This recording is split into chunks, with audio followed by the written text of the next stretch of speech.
देखिए ये चैप्टर है फिजिक्स और केमिस्ट्री दोनों में। पहले मैं समझा दूं, इस टॉपिक को हम स्टार्ट कर रहे हैं फोटो इलेक्ट्रिक इफेक्ट, और ये हमारे यूट्यूब चैनल का नाम है विद सर शॉर्टकट की। इसके अंदर आपको बहुत सारी वीडियोस मिलेंगी 11th 12th जेई और नीट के लिए। तो पहले इसके बारे में मैं थोड़ा समझा दूं, इस टॉपिक के बारे में। अगर आप इसको केमिस्ट्री में देखें तो एटॉमिक स्ट्रक्चर 11th क्लास का सेकंड चैप्टर, उसके अंदर ये टॉपिक है। और फिजिक्स में मॉडर्न फिजिक्स 12th क्लास में जब आप मॉडर्न फिजिक्स पढ़ेंगे, बिल्कुल कोर्स खत्म होने वाला होगा लास्ट में, तो उसमें फोटो इलेक्ट्रिक इफेक्ट चैप्टर है। अंदाज लगाइए ये वहां चैप्टर है, केमिस्ट्री में इसका टॉपिक है और फिजिक्स में ये चैप्टर है। तो सोचिए जिसका चैप्टर बनता हो वो कितनी कीमती चीज होगी। तो इसको आप हल्के में ना लें, इसके ऊपर बहुत सारे न्यूमेरिकल बनेंगे जो जेई में, नीट में, है ना। तो ये किसी भी दृष्टि से ले लो, 11th 12th जेई हो, नीट हो, केमिस्ट्री हो, फिजिक्स हो, कोई टॉपिक ऐसा नहीं मिलता है जो हर चीज में मिले आप। तो इतना कीमती टॉपिक है, तो इसको लिखिए, पूरा समझेंगे, इसके न्यूमेरिकल समझेंगे। तो बड़ा स्पेशल वीडियो है ये। अगर आपको ये वीडियो अच्छा लगे तो इसको सब्सक्राइब और लाइक जरूर करिएगा, है ना। बड़ी मेहनत से ये बनाया जा रहा है। लिखिए, तो पहले फोटो इलेक्ट्रिक इफेक्ट पहले मैं समझा दूं, फिर लिखवाएंगे। तो इसके लिए हमें करना क्या है कि यहां पर एक गिलास बल्ब लेना है और ये दो मेटल प्लेट, पहले मेन इसकी वर्किंग समझ लें। और इसके अंदर वैक्यूम क्रिएट किया गया है। क्यों करा गया है अभी समझाता हूं। यहां से मैंने क्या करा, यूवी लाइट जो है अल्ट्रावायलेट, ये कैथोड के ऊपर, ये कैथोड, ये एनोड, इसके ऊपर जैसे ये लाइट फॉल करी तो आप देखोगे ये दोनों किसकी बनी हुई है प्लेट्स, ये बनी हुई है मेटल। तो इसमें से इलेक्ट्रॉन बाहर निकलने लगते हैं, इजेक्ट हो जाते हैं। तो जैसे ये लाइट इस मेटल प्लेट पे गिरेगी तो इसमें से इलेक्ट्रॉन बाहर निकलेंगे, है ना। तो अब बताओ इलेक्ट्रॉन पे चार्ज कैसा होता है, नेगेटिव, और सामने एनोड है पॉजिटिव, तो ये अट्रैक्ट कर लेगा, तो सर्किट में करंट फ्लो करने लगेगा। ये बड़ी प्लेट है पॉजिटिव, ये नेगेटिव है, तो इसमें जो करंट चलने लगेगा उसको बोलते हैं फोटो इलेक्ट्रिक करंट। फोटो मतलब होता है लाइट, और उससे निकलने वाले इलेक्ट्रॉन सर्किट में क्या कर रहे हैं, करंट चला रहे हैं। तो इसको फोटो इलेक्ट्रिक, मतलब फोटो मतलब light energy is converted into electrical energy, इसीलिए इसका नाम फोटो इलेक्ट्रिक इफेक्ट है। It is based on a conservation of energy. तो ये क्या हुआ, ये एक साइंटिस्ट हुए थे हर्ट्स। फिर समझ लो बात, इन्होंने गिलास बल्ब लिया, उसके अंदर वैक्यूम क्रिएट किया। वो इसलिए कि ये जो इलेक्ट्रॉन इजेक्ट हुए मेटल प्लेट से, अगर अंदर गैस होती तो गैस के मॉलिक्यूल से इलेक्ट्रॉन कोलाइड कर जाते, तो वो यहां तक नहीं पहुंच पाते, तो सर्किट कंप्लीट नहीं हो पाता। और सर्किट कंप्लीट नहीं होता तो फोटो है, जो लाइट है, वो इलेक्ट्रिक एनर्जी में कन्वर्ट नहीं हो पाती। तो इसलिए ऐसा किया गया कि इसके अंदर वैक्यूम क्रिएट किया गया, जिससे इलेक्ट्रॉन गैस के मॉलिक्यूल से टकराकर अपनी एनर्जी बीच में ही खत्म ना कर दें, ये अपना पाथ इजीली कवर कर लें, यहां तक पहुंच जाएं, इसलिए गैस के इसके अंदर जो है वैक्यूम क्रिएट किया गया है। तो क्लियर हो गया आपको। तो इसमें हो क्या रहा है, लाइट एनर्जी जो इसको दी जा रही है मेटल प्लेट को, इससे इलेक्ट्रिकल एनर्जी प्रोड्यूस हो रही है, इसलिए इसको फोटो इलेक्ट्रिक इफेक्ट कहते हैं। लिख लिए, अब मैं इसे लिखवा दे रहा हूं, लिखिए। देखिए, अब ये लिख लिया हम, है ना। इसमें ये आपको बता दिया है कि this effect was discovered by Hertz. ये बता दिया आपको कि इसकी डिस्कवरी किसने करी है, हर्ट्स ने। He took two metal plates in a evacuated glass bulb. तो इसके अंदर हमने क्या करा, गिलास बल्ब के अंदर वैक्यूम क्रिएट कर लिया है, बताया था अभी। When ultraviolet rays are allowed to fall on the cathode, जैसे ही इस कैथोड के ऊपर अल्ट्रावायलेट रेस पड़ी तो क्या हुआ, इसमें से इलेक्ट्रॉन इजेक्ट होने लगे, बाहर निकलने लगे। ये जो इलेक्ट्रॉन बाहर निकल रहे हैं इनको हमने फोटो इलेक्ट्रॉन कह दिया है। और ये इलेक्ट्रॉन एनोड से क्या हो गए, अट्रैक्ट हो गए, तो सर्किट में करंट फ्लो करने लगा है ना। These electron are attracted by the anode and the current flows, इसको क्या बोलते हैं, करंट को फोटो इलेक्ट्रिक करंट। और ये जो है आपके पास पूरा जो सिस्टम है ये कंजर्वेशन ऑफ एनर्जी पर बेस्ड है। इसमें लाइट एनर्जी जो पड़ रही है वो किसमें कन्वर्ट हो रही है, इलेक्ट्रिकल एनर्जी। तो this effect is based upon conservation of energy in which light energy is converted into electrical energy. तो ये इसके मेन पॉइंट है, सिस्टमेटिक वे में आपको लिखवा दिया गया है, इसको लिख लो आप। पहले समझो उसके बाद लिखो, ये नहीं पहले लिखना स्टार्ट कर दिया। हो गया क्लियर? अब आपको इसके लॉस बताता हूं मैं, तो हेडिंग डाल दीजिएगा लॉस। ये साइंटिस्ट हुए हैं लेनार्ड एंड मिलीकन, इन्होंने इसके कुछ लॉस दिए, वो लिखिए। पहला लॉस पहले समझेंगे।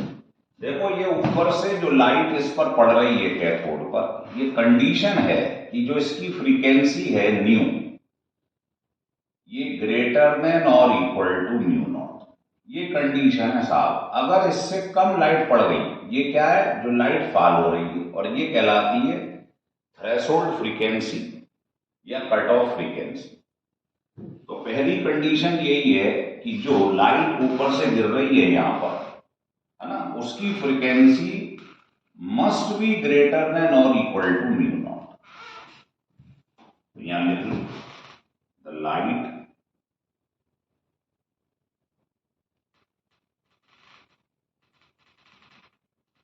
फॉलिंग ऑन द कैथोड, जो इसके ऊपर लाइट गिर रही है अल्ट्रावायलेट रेज, है ना, falling on the cathode, it's frequency, जिसको हम न्यू कहते हैं, मस्ट बी ग्रेटर देन और इक्वल टू म्यू नॉट।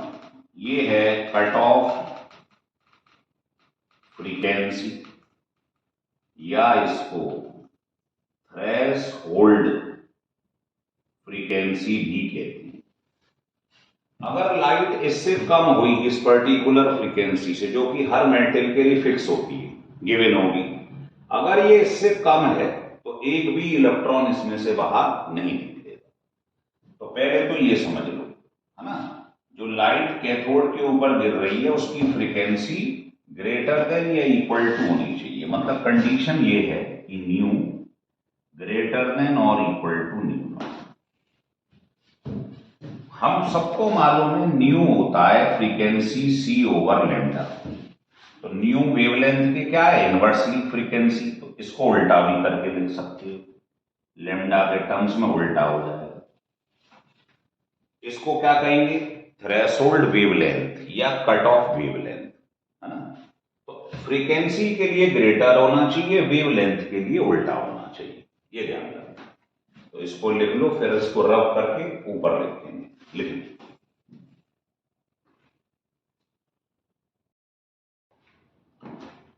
तो क्लियर हो गया। तो इसमें ये है कि मान लीजिए, क्योंकि ये वैल्यू तो गिवन होती है पेपर, सोडियम के लिए जो कट ऑफ वेवलेंथ है वो कितनी होगी,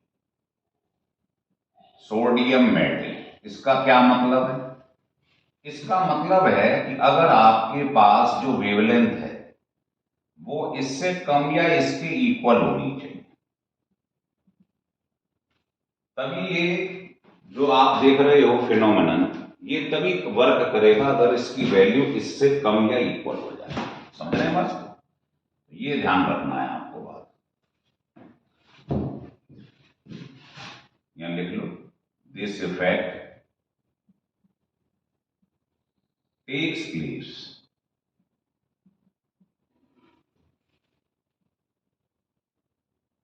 कब, अगर ये वैल्यू इससे लेस या इक्वल। क्लियर हो गई बात। दूसरी बात, इसका जो दूसरा लॉ था उसने ये बताया कि ये जो इलेक्ट्रॉन कैथोड पर गिर रहे हैं और इसमें से निकल रहे हैं इलेक्ट्रॉन, तो the number of electron ejected from cathode plate, तो जो इलेक्ट्रॉन इसमें से निकल रहे हैं वो डायरेक्टली प्रोपोर्शनल होती intensity of light. Intensity of light कौन सी, जो इसके ऊपर गिर रही है उसकी इंटेंसिटी पे डिपेंड करती है निकलने वाले इलेक्ट्रॉन। जैसे 2 निकल रहे हैं फिर 4 निकले, तो जितनी इंटेंसिटी बढ़ाते जाओगे उतने इलेक्ट्रॉन ज्यादा निकलेंगे। इंटेंसिटी को हम ब्राइटनेस भी कहते हैं। मतलब जितनी वाटेज बढ़ाओगे या ब्राइटनेस बढ़ा दोगे, आप समझ लो उतने ज्यादा उसके अंदर निकलने वाले इलेक्ट्रॉन हैं। क्यों? क्योंकि करंट का इंटेंसिटी से डायरेक्टली प्रोपोर्शनल रिलेशन होता है। करंट जानते हैं ना आप क्या होता है, Q बाई टी या N बाई टी। तो करंट इंटेंसिटी के डायरेक्टली और करंट नंबर ऑफ इलेक्ट्रॉन्स के डायरेक्टली। इसका मतलब इंटेंसिटी करंट के डायरेक्टली है और करंट नंबर ऑफ इलेक्ट्रॉन्स के डायरेक्टली। तो अगर आप इंटेंसिटी लाइट की इंक्रीज करते जाओगे तो निकलने वाले इलेक्ट्रॉन्स का नंबर भी बढ़ता चला जाएगा। ये फार्मूला बता रहा। तो ये था दूसरा लॉ।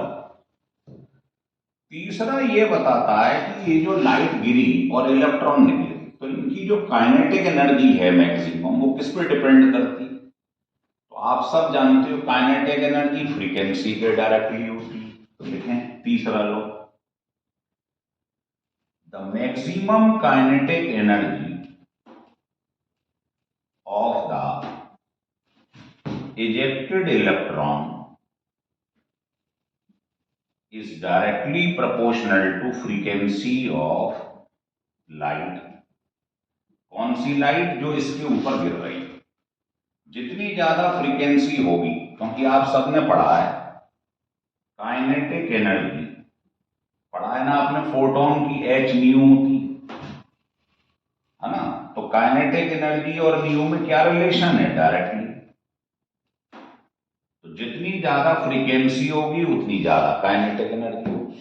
तो ध्यान रखिए, आपको ऐसे क्वेश्चन दे देगा कि लाइट ऊपर से गिरी, उसकी इंटेंसिटी डबल कर दी, तो काइनेटिक एनर्जी क्या होगी?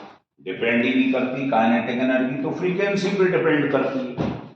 तो लिख लो, it is independent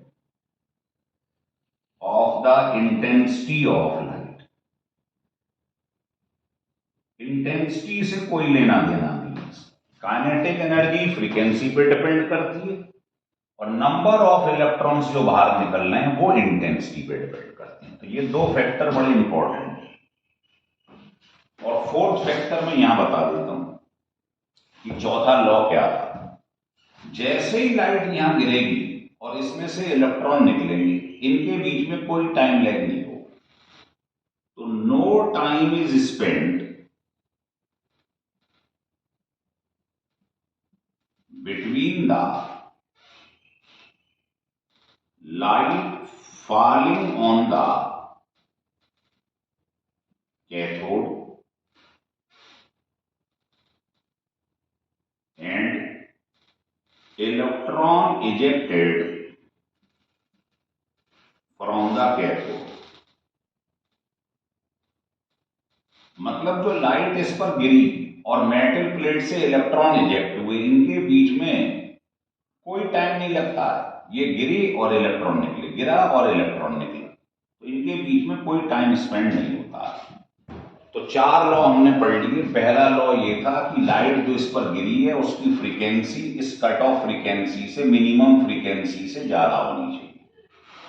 mu naught और लेमडा नॉट हर मेटल के लिए फिक्स होता है, अलग अलग मेटल के लिए अलग अलग होता है। ये पेपर में गिवन होगा, ठीक है। उसके बाद इन्होंने 4 लॉ दी। पहला ये था। दूसरा, इसमें से निकलने इजेक्ट होने वाले इलेक्ट्रॉन जो हैं वो इंटेंसिटी के डायरेक्टली है, समझा दिया। तीसरा, निकलने वाले इलेक्ट्रॉन की काइनेटिक एनर्जी जो है वो किस पे डिपेंड करती है? फ्रीक्वेंसी पे। जो लाइट ऊपर गिर रही है उसकी फ्रीक्वेंसी बढ़ाते जाएगी, काइनेटिक एनर्जी इंक्रीज होती जाएगी। और चौथा, इस पर लाइट गिरे और इसमें से इलेक्ट्रॉन निकले, इनके बीच में कोई टाइम लैग नहीं होता है। ये 4 लॉ हैं जो लेनार्ड और मिलीकन ने हमें दिए। लिख लें।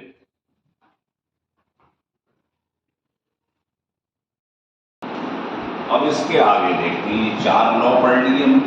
अब देखते हैं, अब इसका न्यूमेरिकल पोर्शन स्टार्ट होगा। कुछ फार्मूलेस निकल कर आएंगे, तो आप यहां सुनो। ये फोटोन जो है लाइट फोटॉन्स की फॉर्म में चल रही है। जैसे ये मेटल प्लेट से टकराई, मान लीजिए ये मेटल प्लेट है और यहां से फोटोन गिरा, मान लो यहां से लाइट आ रही। यहां मेटल प्लेट है तो आपको मालूम है इसके अंदर इलेक्ट्रॉन होंगे। तो जैसे ही ये फोटोन इससे टकराएंगे तो ये तो आराम से बैठा हुआ। जैसे ही लाइट गिरी ये एनर्जाइज हो गया, तो क्या होगा? ये पहले सरफेस तक आया और उसके बाद बाहर निकल के भागे। जैसे मान लो आप अपने घर पे बैठे आराम से, कुछ नहीं कर रहे, आपकी स्थिति ऐसी है इलेक्ट्रॉन जैसी। अब बाहर से आपको सप्लाई आई, आपके पिताजी ने आपको 100 रुपीज दिए, आप एनर्जाइज हो गए। क्या करेंगे आप? अब आप तैयार होंगे, ये होंगे और अपने गेट तक आएंगे पहले। तो आप जो गेट तक आ रहे हो मेटल की सरफेस तक, फोटोन जैसे ही गिरे ये एनर्जाइज हुआ, तो जो आप सरफेस तक आ रहे हैं इसमें एनर्जी जो लगती है वर्क मिनिमम, इसको वर्क फंक्शन कहते हैं।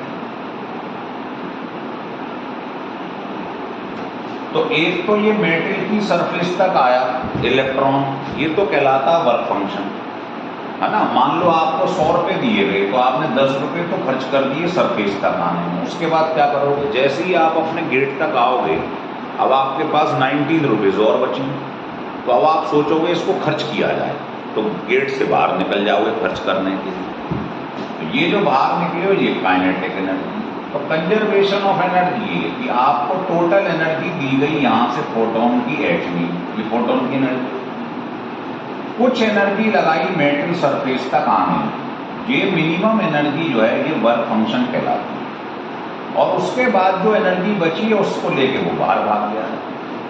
तो यहां पर आपने देखा कंजर्वेशन ऑफ एनर्जी कि आपको ये एनर्जी दी गई, कहां कर चुकी है?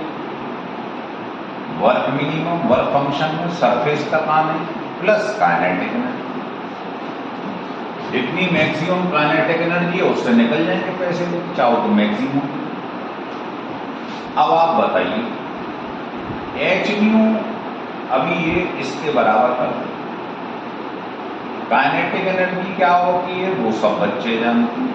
मैक्सिमम लिखना है तो m लिख लो, इसको फर्स्ट इक्वेशन मान लो। अब आप सोचिए अगर ये फ्रीक्वेंसी इसके इक्वल हो जाए तो क्या होगा? इलेक्ट्रॉन यहां से बाहर नहीं निकलेगा, केवल सरफेस तक आएगा। और ज्यादा एनर्जी दोगे तो बाहर निकल जाएगा। तो व्हेन फ्रीक्वेंसी डिक्रीजेस, अगर आप इसको कम करते जाओ तो क्या होगा? फ्रीक्वेंसी काइनेटिक एनर्जी के क्या है? डायरेक्टली फ्रीक्वेंसी कम करते जाओगे तो काइनेटिक एनर्जी भी कम होती जाएगी। लेकिन अगर आपने फ्रीक्वेंसी इसके इक्वल ले ली, मान लो मिनिमम फ्रीक्वेंसी, तो ये वो फ्रीक्वेंसी है जिससे इलेक्ट्रॉन केवल सरफेस तक आता है, तो काइनेटिक एनर्जी क्या हो जाएगी? 0, सरफेस तक आएगा बस। इसको उठा के आप यहां पर पुट कर दो काइनेटिक एनर्जी, और न्यू की जगह क्या रख दिया है? न्यू।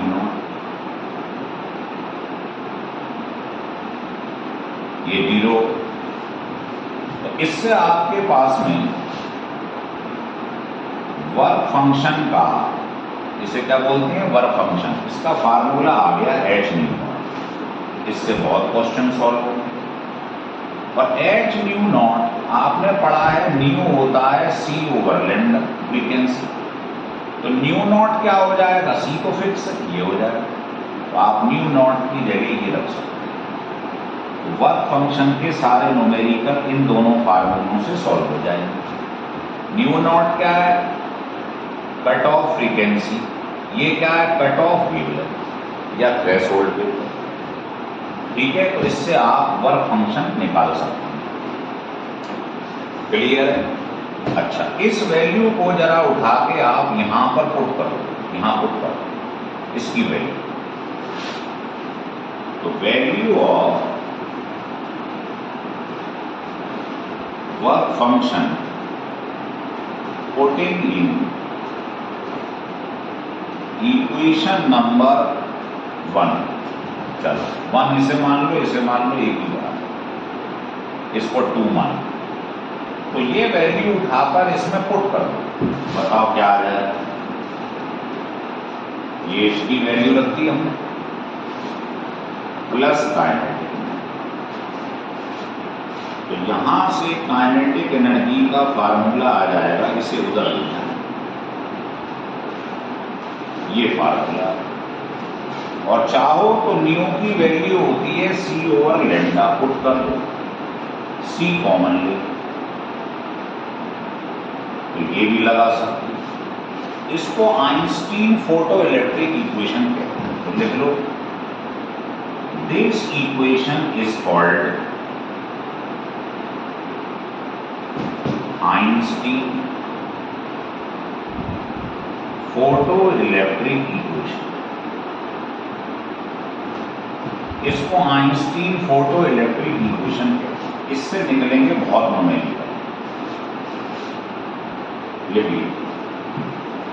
तो हमारे लिए अभी तक 2 फार्मूले इंपॉर्टेंट हैं, ये वाला, एक ये वाला, 3 हो गए, एक तीनों लिख लो आप।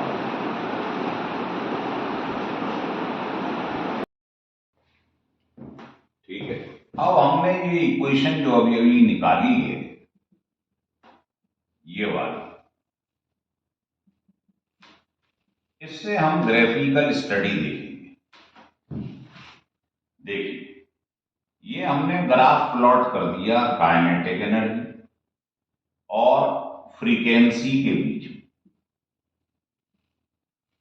तो अगर मैं इसकी स्ट्रेट लाइन से कंपेयरिंग करवा दूं, मान लो स्ट्रेट लाइन, तो वाई एक्सिस पे काइनेटिक एनर्जी लिखा, एक्स एक्सिस पे फ्रीक्वेंसी लिखा, तो बताइए स्लोप की जगह क्या लिखा है, प्लैंक कांस्टेंट, और सी जो वाई इंटरसेप्ट है उसकी जगह क्या लिखा है, तो यहां पर हमको मालूम पड़ गया कि वाई एक्सिस, पहले इसको लिख लें, यहां है काइनेटिक एनर्जी वाई एक्सिस पे, एक्स एक्सिस पे क्या है, ये है फ्रीक्वेंसी,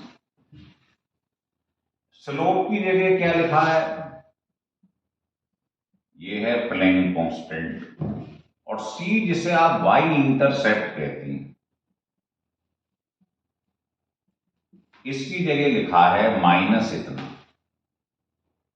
वर्क फंक्शन। ये समझ,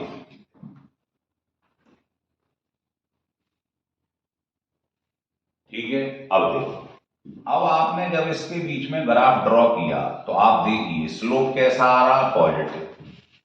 पॉजिटिव स्लोप का क्या मतलब होता है, आप जानती हैं कि जो लाइन है वो 90 डिग्री से कम है ना, तो 90 डिग्री से कम आ रहा है, इस तरीके से यहां बना देता हूं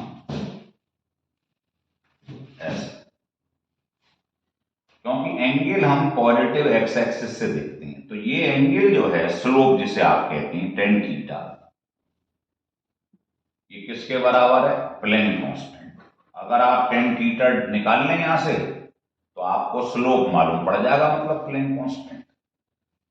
और वाई एक्सिस पे क्या है, काइनेटिक एनर्जी, क्या है, फ्रीक्वेंसी। तो ये मिनिमम जो फ्रीक्वेंसी यहां से यहां तक दिखाई दे रही है, लाइन जो कट कर रही है, इसको हम कहते हैं थ्रेशोल्ड फ्रीक्वेंसी।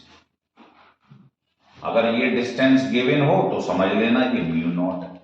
अच्छा सा, अब आप देखो ये सी क्या है, ये है वर्क फंक्शन, किसके बराबर है, माइनस। तो ये लाइन जो वाई एक्सिस को कट करती है, ये वाला डिस्टेंस, ये कहलाता है सी। तो यहां से यहां तक आपको जो है डिस्टेंस, ये वर्क फंक्शन बता दे। और अगर आप मान लो आपने एक मेटेरियल के लिए ग्राफ बनाया, किसी और मेटेरियल के लिए बना हुआ, सब पैरेलल ग्राफ आते हैं ऐसे कर, ये ऐसे है। तो हर मेटेरियल के लिए लाइन ऐसे ही आएगी, सब पैरेलल है।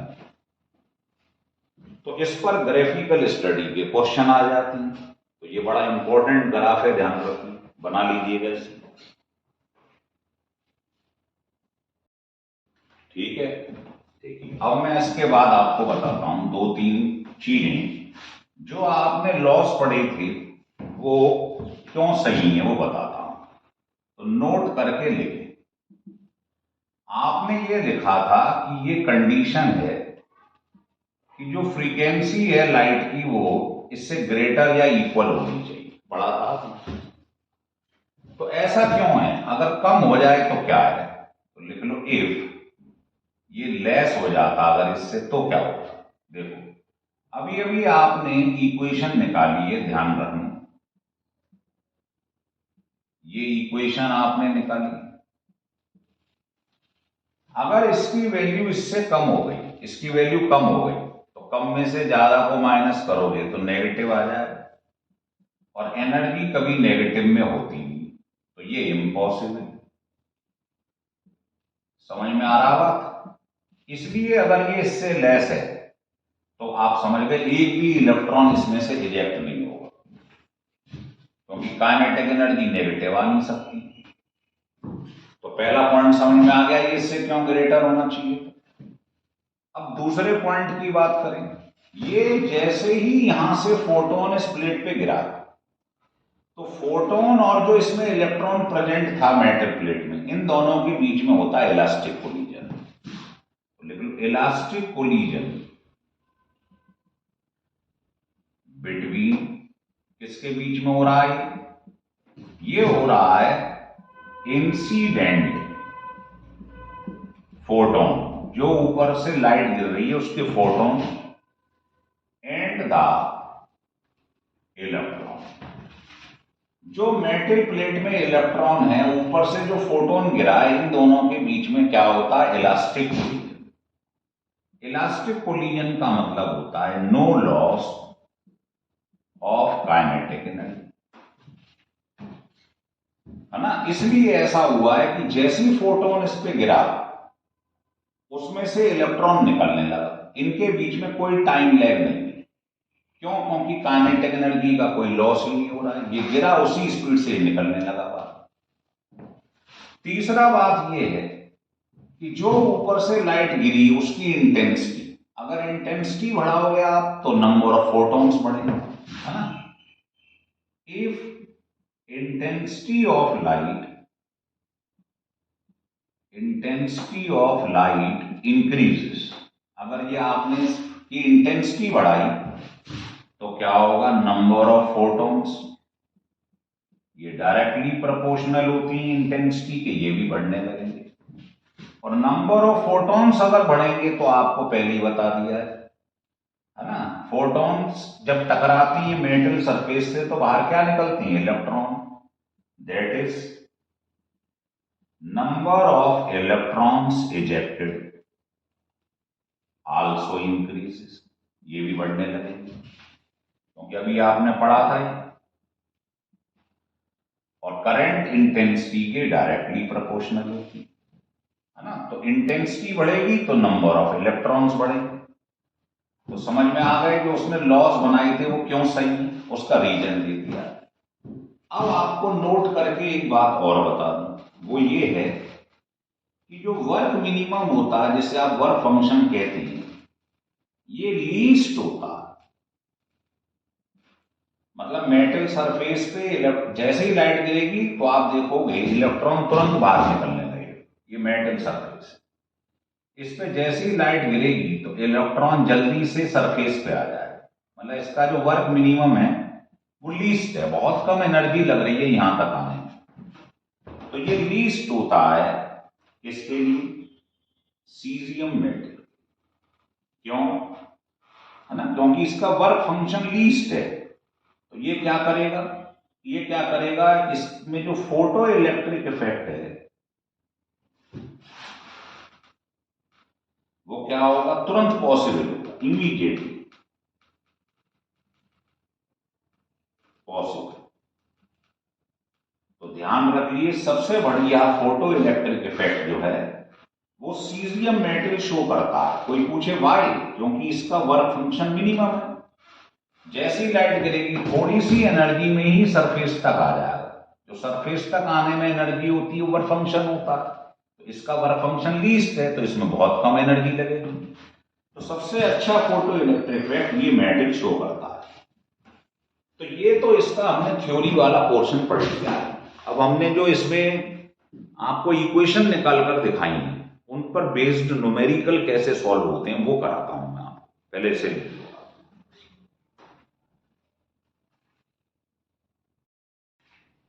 अब ये 3 क्वेश्चन के ऊपर हम आपको दिखाएंगे। पहला सॉल्यूशन फर्स्ट।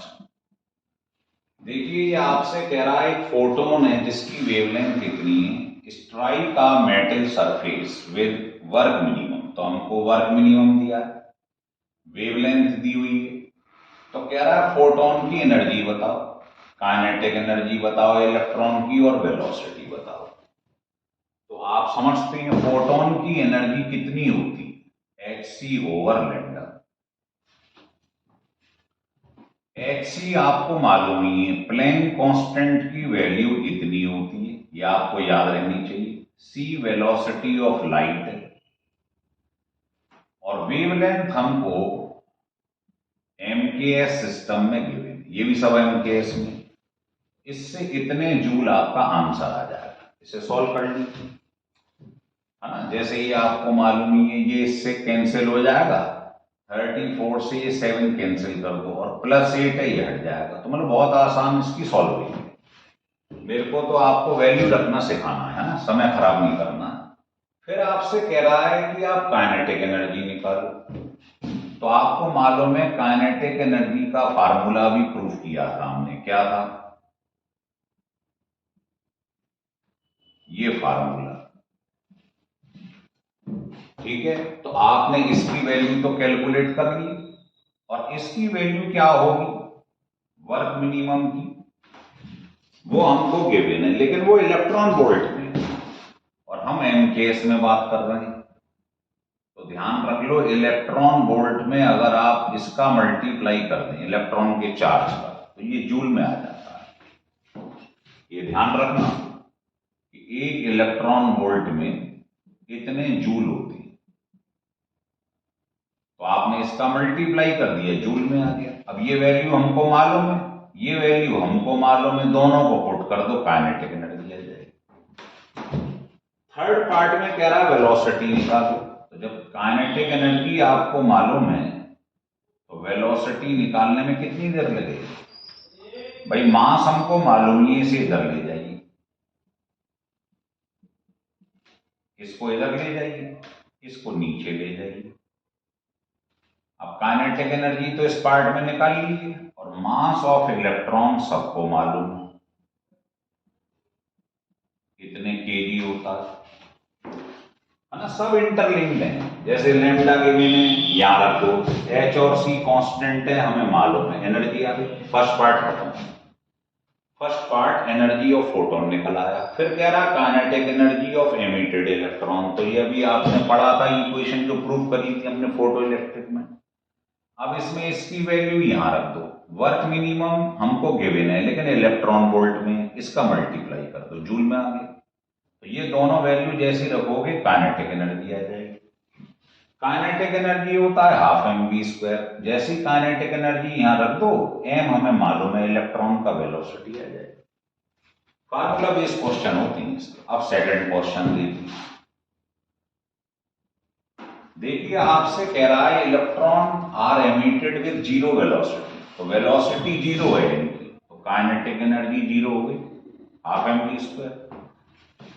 अब ये कह रहा है when it is expose to the radiation of इतना, तो उसकी थ्रेशोल्ड ये निकालो। तो जब बताओ, जब वेलोसिटी जीरो होती है तो इस लैम्डा को क्या कहते हैं? Lambda naught. तो लैम्डा नॉट मालूम है, थ्रेशोल्ड फ्रीक्वेंसी निकालनी है। तो बताइए फ्रीक्वेंसी होता है सी ओवर लैम्डा। तो सी हमें मालूम है, velocity of light. Lambda naught हमें गिवन है इतने एंगस्ट्रॉम, तो इसको मीटर में चेंज कर लो। आप सबको मालूम है एक एंगस्ट्रॉम में इतने मीटर होते हैं, यूनिट का ध्यान रखेंगे, है ना। तो जब जीरो वेलोसिटी है, काइनेटिक एनर्जी जीरो है, तो उस समय जो वेवलेंथ होती है या फ्रीक्वेंसी होती है उसको क्या कहते हैं? Threshold wavelength. इसे यहां रख दो, थ्रेशोल्ड फ्रीक्वेंसी निकल आएगी। फिर कहता वर्क मिनिमम निकाल। वर्क मिनिमम या वर्क फंक्शन का फार्मूला आप जानते हैं, एच न्यू नॉट। तो न्यू नॉट आपने निकाल लिया, एच आपको मालूम ही है प्लैंक कांस्टेंट की वैल्यू, बस इतने जूल आंसर आ जाएगा। तो बहुत आसान है, टफ नहीं है, ये दोनों लिख लो। फिर तीसरा क्वेश्चन बताता हूं। देखिए थर्ड क्वेश्चन। थर्ड क्वेश्चन थोड़ा सा स्पेशल है।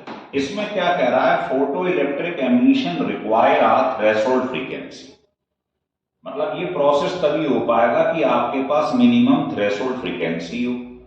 कह रहा है दो मेटल हैं, उनके लैम्डा अलग अलग दी, काइनेटिक एनर्जी भी अलग अलग है, तो आपको म्यू नॉट और लैम्डा नॉट निकालना है।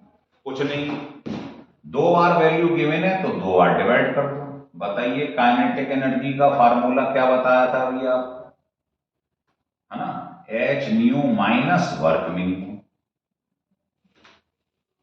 अगर वर्क मिनिमम नहीं लिखना है आपको तो एच न्यू नॉट लिख लो, एक ही बात है, ठीक है।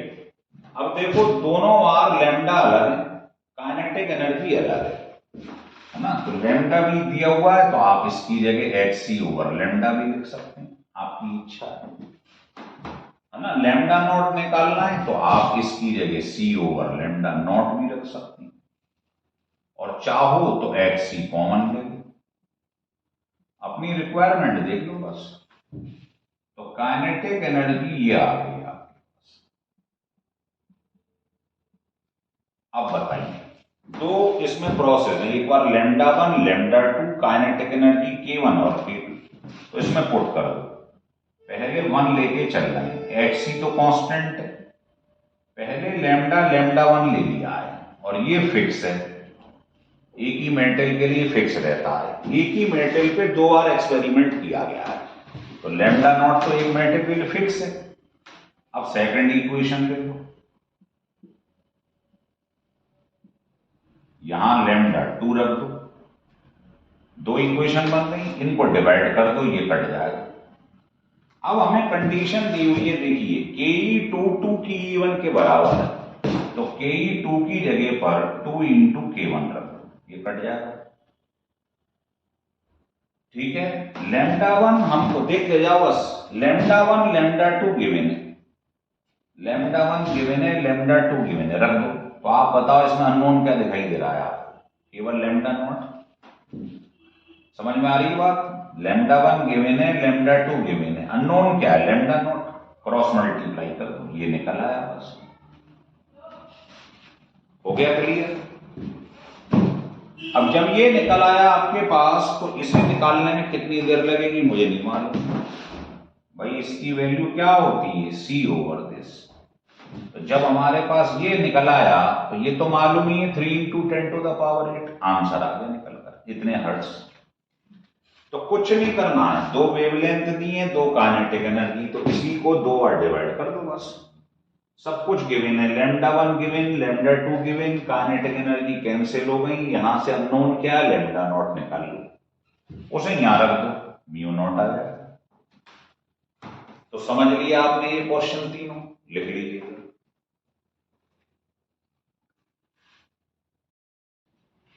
अब देखिए ये फोर्थ और फिफ्थ क्वेश्चन।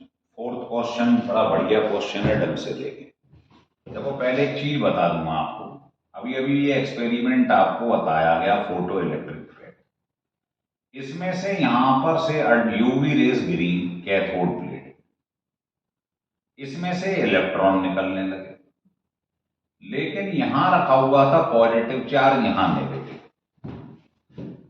अब हमने क्या करा, इसमें इसको उल्टा कर दिया।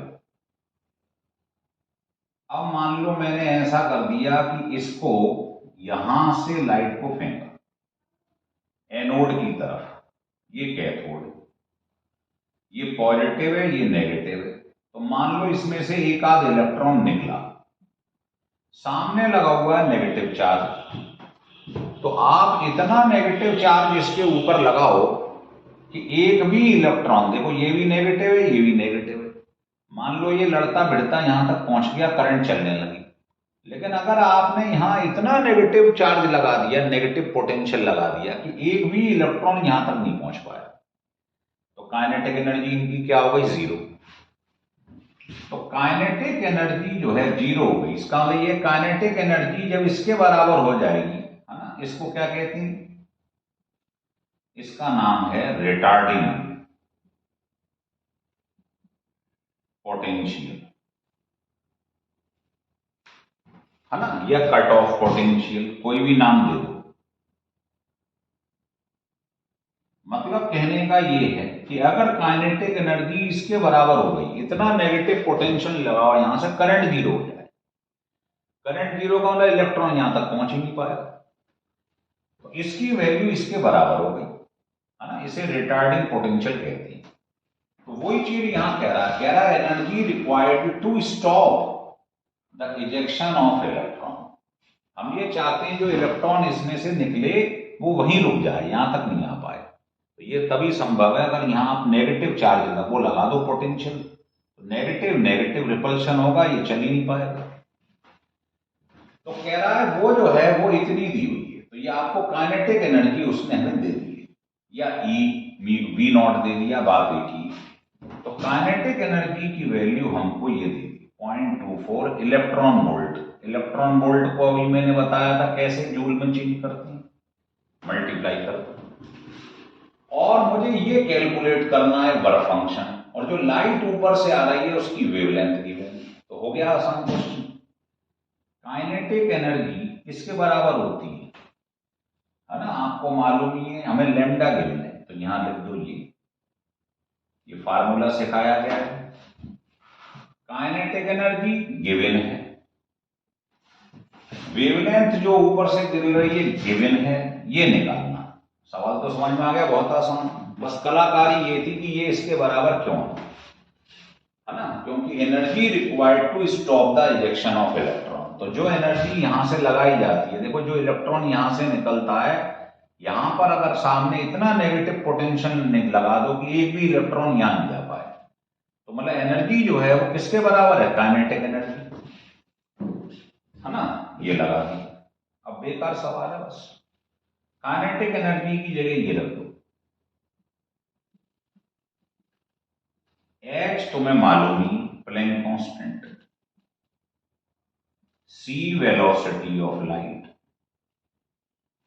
वेवलेंथ मुझको नैनोमीटर में दी हुई है और मुझे रखनी है मीटर में, तो नैनो का मतलब होता है -9, जानते हैं आप, एक नैनोमीटर में इतने मीटर, माइनस वर्क मिनिमम, तो इस पूरी इक्वेशन में अननोन क्या है, वर्क मिनिमम, कैलकुलेट कर लो आप।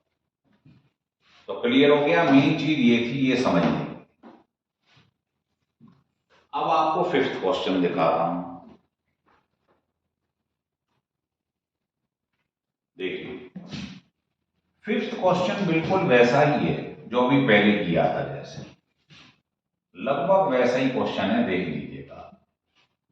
ये कह रहा है photo electric emission is observed from a surface for frequency, दो फ्रीक्वेंसी की है, और मैक्सिमम काइनेटिक एनर्जी जो है उसका रेशो गिवन है दोनों का, कह रहा है थ्रेशोल्ड फ्रीक्वेंसी निकालो, तो हमको क्या क्या दिया है जरा देख लो, काइनेटिक एनर्जी पहले थी, ये बाद में, दोनों का रेशो ये दिया हुआ है, पिछला क्वेश्चन किया था तो उसमें ke2 किसके बराबर था 2ke, मतलब यहां 2 रख दूं तो पिछला सवाल बन जाएगा।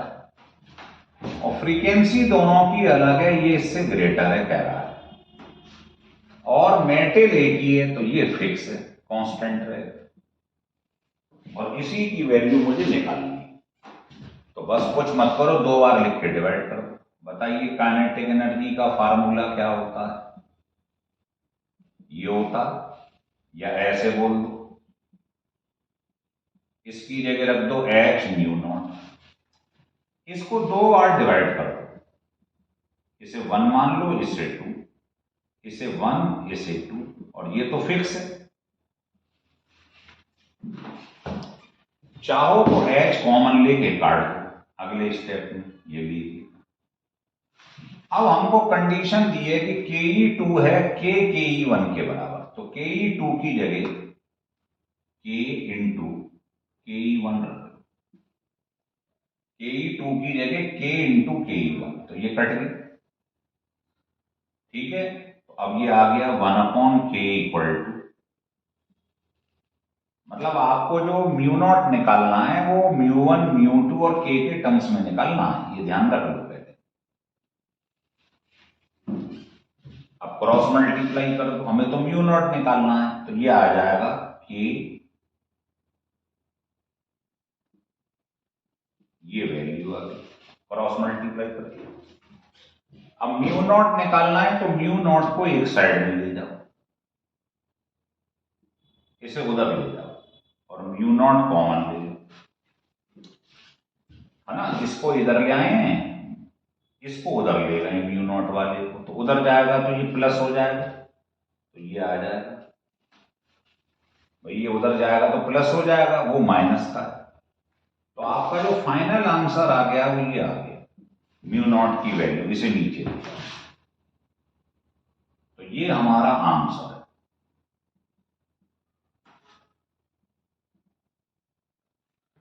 इसको नीचे ले गए बस। तो ये बिल्कुल वैसे ही है जो थोड़ी देर पहले किया था क्वेश्चन, उसी से मेल खा रहा है थोड़ा सा, देखिए। तो मुझे लगता है ये सारे फोटो इलेक्ट्रिक इफेक्ट के क्वेश्चन हैं, आपको बढ़िया लगे होंगे। इनको आप 2 बार स्टिल करके क्वेश्चनों को करके देखें, और फार्मूलों को एक जगह पे लिख लें, ठीक है ना। तो अगर आप इस वीडियो को ढंग से पढ़ें स्टिल करके पूरा, तो आपको इसकी थ्योरी, ग्राफ, न्यूमेरिकल, फार्मूला, पूरा इसका पैकेज दिया गया है। अच्छा लगे आपको तो इसे सब्सक्राइब और लाइक जरूर करिए।